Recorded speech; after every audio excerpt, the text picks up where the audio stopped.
ஹரியோம். அனைவருக்கும் வணக்கம். சிந்திக்க சில துளிகள். இன்று சில பேர்த்துக்கிட்ட சாதாரணமாக பேசிகிட்டு இருக்கும்போது எனக்கு தூக்கமே வர்றதில்ல. அப்படியே தூங்கினாலும் ஒரு 10 நிமிஷம் 1/4 மணி நேரம், அப்புறம் அது கோழி தூக்கம் மாதிரி, அப்புறம் தூக்கம் தெளிஞ்சிரும்.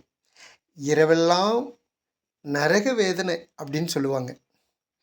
அப்புறம் என்னதான் பண்ணுவீங்கன்னா, ஒரு மாத்திரை போட்டாலோ சில வேறு ஏதாவது பால் அதுக்குள்ளே நல்லா தூக்கம் வர்ற மாதிரி, இல்லை ஏதாவது தயிர் அந்த மாதிரி ஏதாவது நிறையா சாப்பிட்டாலோ கொஞ்சம் நேரம் தூங்கலாம், இல்லைன்னா முடியாது அப்படின்னு சொல்கிறவங்க உண்டு.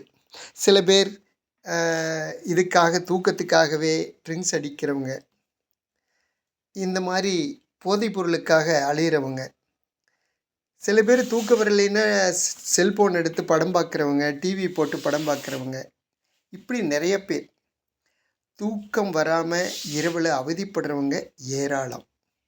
அவங்களுக்காக இன்றைய சிந்தனை துளிகள். இப்படிப்பட்டவங்களுக்காகவே மகாபாரதத்தில் ஒரு சம்பவம் இருக்குது.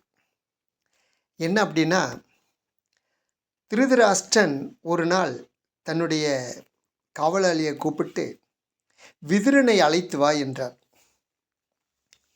விதுரனை போய் நடு இரவு 1 மணி இருக்கும், நடுராத்திரி. இந்த அர்த்தராத்திரியில் அழைத்ததுக்கு என்ன காரணம் அண்ணா என்று விதுரன் வந்து நின்றார். விதுரா, நீ என் தம்பி அல்லவா, நீயும் என்னை மன்னா என்று கூப்பிட வேண்டுமா என்றார் திருதராஷ்டிரன். என்னதான் இருந்தாலும் தந்தை ஒருவராக இருந்தாலும் தாய் வேறல்லவா, அது நான் ஒரு வேலைக்காரிக்கு பிறந்தவன் தானே, அதனால தானே நான் அமைச்சனாக இருக்கிறேன் என்று உண்மையை சொன்னார் விதுரன். சரி, உங்களுக்கு என்ன பிரச்சனை, ஏன் இந்த அர்த்தராத்திரியில் என்னை அழைத்தீர்கள், சொல்லுங்கள் என்றான் விதுரன். இல்லை, பாண்டவர்களிடம் தூது அனுப்பினேன் சல்லியனை. அவன் போய்விட்டு வந்து அங்கே என்ன நடந்தது என்று சொல்லாமல் என்னை வையின்னு பிடிச்சி திட்டிட்டு, அங்கே நடந்த விஷயத்தை நாளை ராஜ்யசபையில் சொல்கிறேன், இப்போ நான் போய் தூங்குகிறேன், களைப்பாக இருக்கிறது என்று சொல்லிவிட்டு போய்விட்டான். இப்போ எனக்கு தூக்கம் வர மாட்டேங்கிறது, என்ன பண்ணாலும் தூக்கம் வர மாட்டேங்கிறது, தூங்கிறதுக்கு ஏதாவது ஒரு வைத்தியம் சொல், இல்லை ஏதாவது ஒரு நல்ல செய்தி சொல், நீ தான் நிறைய சொல்லுவாயே என்றார் திருதராஷ்டிரன். விதுரன் ஆரம்பித்தார். சொல்கிறேன் அண்ணா, தூங்காதவர்களுக்கு, தூக்கம் வராதவர்களுக்கு 5 விஷயம்தான் காரணமாக இருக்க முடியும். ஒன்று, யாராவது ஒருத்தருடைய பொருளை நாம் திருடிவிட்டால் நமக்கு தூக்கம் வராது. அந்த பொருளை எப்போ அவர்கள் கண்டுபிடித்து விடுவார்களோ, எப்போ அவர்களுடைய பொருளை தூக்கிட்டு போய்விடுவார்களோ, இதனால் நம்மளுடைய மான மரியாதை போய்விடுமோ, இது யாரு கண்ணிலும் படாமல் எப்படி ஒளித்து வைத்திருப்பது என்று அந்த சிந்தனையிலே, அந்த பயத்திலேயே தூக்கம் போயிடும். இது முதல். இரண்டாவது, நம்ம பொருளை நாம் தொலைச்சிட்டாலும் தூக்கம் வராது. அழகான செல்ஃபோன், அதில் நிறைய விஷயம் நம்ம பார்த்துட்ருப்போம், பதிவண்டிருப்போம். ஒரு நாள் எங்கேயோ போய் செல்ஃபோனை விட்டுட்டோம், அன்னைக்கு அவ்வளோதான், தூக்கமே போச்சு. ஐயோ, அதில் அத்தனை விஷயம் இருக்கே, எல்லாம் போச்சே அப்படின்னு அன்னைக்கு தூக்கம் வராது. இப்படி ஏதாவது நமக்கு தேவையான ஒரு முக்கியமான பொருளை தொலைத்து விட்டால் தூக்கம் வராது. மூன்றாவது, நம்ம செய்ய முடியாத வேலை, நம்மளுடைய தகுதி, நம்மளுடைய திறமை, நம்மளுடைய சூழ்நிலை, இதையெல்லாம் கருதி ஒரு வேலையை நாம் முடிவு செய்யணும். அதை விட்டுட்டு நம்மளால் செய்ய முடியாத வேலையை ஒப்புக்கொண்டு அந்த வேலை செய்யும்போது அது முடியாமல் ஒரு பகுதியில் நின்றுதுன்னு வச்சுங்க, அப்புறம் தூக்கம் வராது.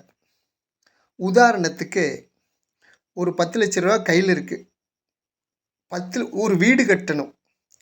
அந்த 10 லட்சத்தில் வீடு கட்டணும் அப்படின்னா 8 லட்சத்துக்குள்ளே முடிக்கிற மாதிரி திட்டம் போட்டு இந்த வேலையை ஆரம்பிக்கணும். அப்போ தான் அது 10ல் போய் நிற்கும், வீட்டு வேலையை முடிக்கலாம்.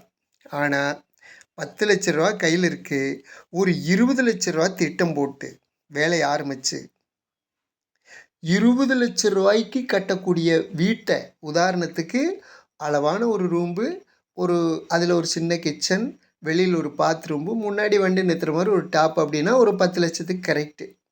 அதை விட்டுட்டு ஒரு 22 அடி நீளம் 10 அடி அகலமுள்ள ஒரு ஹால், ஒரு பெரிய 10க்கு 10 கிச்சன், ஒரு 10க்கு 12 பெட்ரூம், உள்ளேயே ஒரு பாத்ரூம், வெளியில் ஒரு வராண்டா, இப்படியெல்லாம் திட்டமிட்டு அந்த வீட்டு வேலையை ஆரம்பித்தா அந்த செவுரு வந்த உடனே வீட்டு வேலை நின்று போயிடும். அப்புறம் வாங்குறவங்ககிட்ட, கெஞ்சுறவங்ககிட்ட, கடன் வாங்குறவங்ககிட்ட, சொந்த பந்தங்கிட்ட எல்லாம் போய் சொல்லி வாங்கி மீண்டும் வேலையை ஆரம்பித்தா மேலே காங்கிரீட் போட்ட வாக்கில் நின்று போயிடும். அப்புறம் மேல் கொண்டு கட்டுறதுக்கு பணம் அந்த சுவர் அப்படியே இருக்கும். அந்த வேலை நின்று போச்சுன்னு வச்சுங்க, நாம் தூங்க முடியுமா? முடியாது. உதாரணத்துக்கு இந்த விஷயம் சொன்னேன். இப்படி நிறையா நம்ம அன்றாட வாழ்க்கையில் செய்யக்கூடிய வேலைகள் கூட அந்த மாதிரி இருக்கலாம்.